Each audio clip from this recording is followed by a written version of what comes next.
Ipinagpatuloy ng Senate Committee on Finance ang pagtalakay sa panukalang budget ng Department of Public Works and Highways para sa susunod na taon.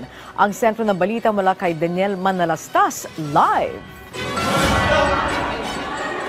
Angelic, may napuna pa rin ang ilang senador sa pinagpapatuloy nga na budget hearing ng panukalang budget ng DPWH para sa susunod na taon. Kabilang na rito, Angelic, ang pinuna ni Senador Erwin Tulfo kanina tungkol sa reblocking ng mga maayos na kalsada.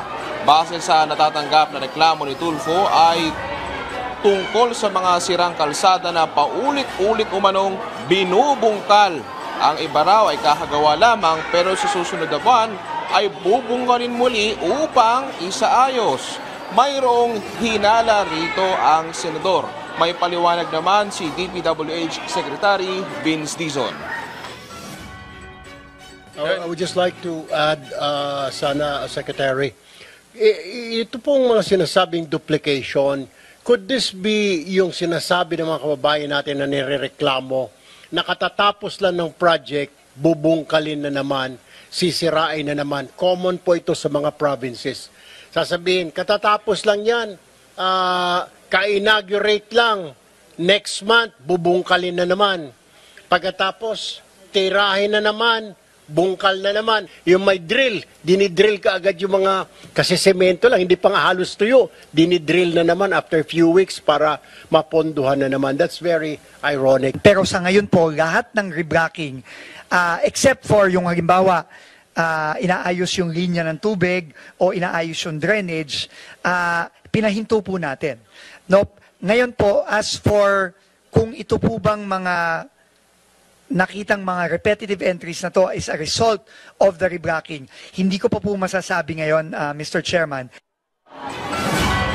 Angelic, nauna na ang pinuna ng mga senador na napansin nilang duplicating items sa budget ng DPWH.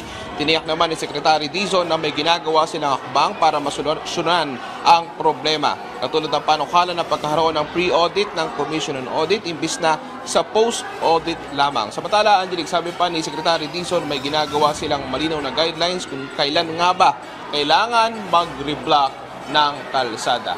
Angelic. Yes, Daniel, napag-usapan nito pero dyan sa hearing, nabanggit ba kung tinanggal na o tatanggalin sa budget ng DPWH yung pagsasagawa o pagtatayo ng mga farm-to-market roads at yung pagtatayo din ng mga health centers, yung mga super health centers at isama na rin natin dyan ng mga classroom. Ito bang mga budget na ito ay tatanggalin na sa DPWH at ilalagay dun sa mga iba't ibang mga kagawaran?